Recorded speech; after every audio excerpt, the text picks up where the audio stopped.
Olá! Hoje a gente vai mergulhar em uma das forças mais impressionantes e transformadoras do nosso planeta, os vulcões.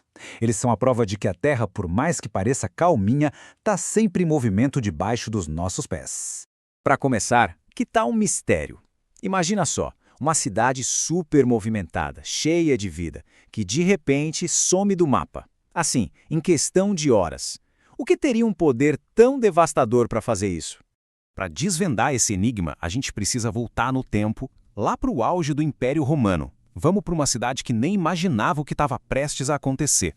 E a resposta para o nosso mistério é a fúria de um vulcão. Pois é, no ano 79 depois de Cristo, o Monte Vesúvio, lá na Itália, entrou em erupção e olha, ele simplesmente sepultou a cidade de Pompeia.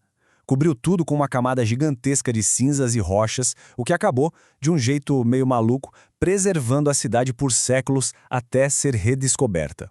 Os relatos da época dão até arrepio. Dizem assim: em poucas horas, uma nuvem densa de cinzas e gases envolveu casas, ruas e centenas de moradores. Isso dá uma noção da força e da rapidez de uma erupção. É algo avassalador. Impressionante, né? A gente já viu o estrago que um vulcão pode fazer. Mas como é que isso funciona? Para entender, a gente precisa olhar para dentro dessas montanhas de fogo. Para sacar como uma erupção acontece, o melhor é conhecer a anatomia de um vulcão, desde lá do fundo da Terra até o topo dele. Então vamos lá, começando nossa viagem por dentro do vulcão. Tudo começa bem lá no fundo, na câmara magmática. Pensa nela como se fosse um grande reservatório de rocha derretida. Sabe, o magma? De lá, esse magma sobe pela chaminé, que é o canal principal. No topo, a abertura é a cratera. E toda aquela estrutura que a gente vê por fora, a montanha em si, é o cone vulcânico. O processo todo é uma sequência de eventos. Primeiro, o magma sobe e vai se acumulando na câmara. A pressão dos gases vai aumentando, até ficar tão forte que empurra o magma para cima com tudo pela chaminé. Quando ele é expelido, escorre pelo cone e, ao esfriar, vira rocha de novo. Isso vai formando novas camadas e aumentando o tamanho do vulcão. Isso nos leva a uma diferença bem importante. Magma ou lava? É super simples, na verdade.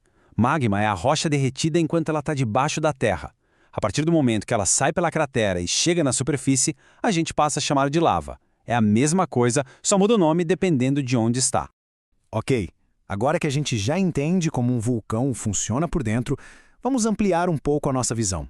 Onde será que a maioria deles se concentra no nosso planeta? Bom, a esmagadora maioria dos vulcões ativos do mundo está localizada numa área gigantesca que tem um formato de ferradura, lá no Oceano Pacífico. Essa área é conhecida como o Círculo de Fogo. E por que bem ali? Porque o Círculo de Fogo é tipo uma grande costura do nosso planeta, um lugar onde várias placas tectônicas se encontram. Pensa na crosta da Terra como um quebra-cabeça gigante. É o movimento, o choque e o afastamento dessas peças que libera o magma do interior. E é isso que cria os vulcões. Isso nos leva a uma pergunta que muita gente faz, né? Com toda essa agitação pelo mundo, como fica o Brasil? Será que a gente tem vulcões por aqui? A resposta curta e grossa é não. O Brasil não tem vulcões ativos. E o motivo para isso é puramente geológico. O nosso território fica bem no meio, no miolinho da placa sul-americana, bem longe daquelas bordas instáveis onde a maior parte da atividade vulcânica acontece. É uma área considerada bem estável. Mas aqui vem a parte mais legal. Isso não quer dizer que o Brasil nunca teve vulcões. O nosso passado geológico é bem mais agitado do que parece hoje em dia. Para entender isso, é bom lembrar que o vulcanismo não rola só no Círculo de Fogo. Mesmo longe das bordas das placas, a atividade vulcânica de milhões e milhões de anos atrás deixou umas marcas incríveis aqui no nosso território. Dois exemplos que são espetaculares são ilhas oceânicas. O arquipélago de Fernando de Noronha, por exemplo, nada mais é do que o topo de um vulcão gigante que se formou há uns 12 milhões de anos. Já a Ilha da Trindade é mais novinha, com só 3 milhões de anos. As duas são resultado de hotspots, que são pontos quentes de magma que furaram a placa tectônica, quase como a chama de um maçarico vindo lá do fundo do oceano. Ufa, que jornada, hein? Da destruição de Pompeia até o fundo da Terra e depois para as ilhas paradisíacas do nosso litoral. Vamos fazer um resumo rapidinho de tudo que a gente viu. Então, Para fechar nossa conversa, a gente aprendeu que vulcões são tipo umas janelas para o interior da Terra que liberam magma que vira lava aqui na superfície.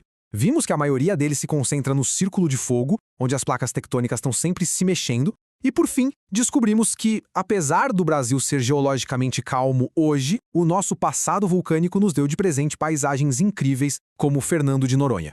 Isso deixa a gente com uma reflexão final, né? A superfície do nosso planeta parece sólida, permanente, mas como os vulcões nos mostram, ela está numa transformação constante e muito, muito poderosa. Fica a pergunta no ar: que outras maravilhas ou perigos o nosso planeta pode estar criando, em silêncio, neste exato momento?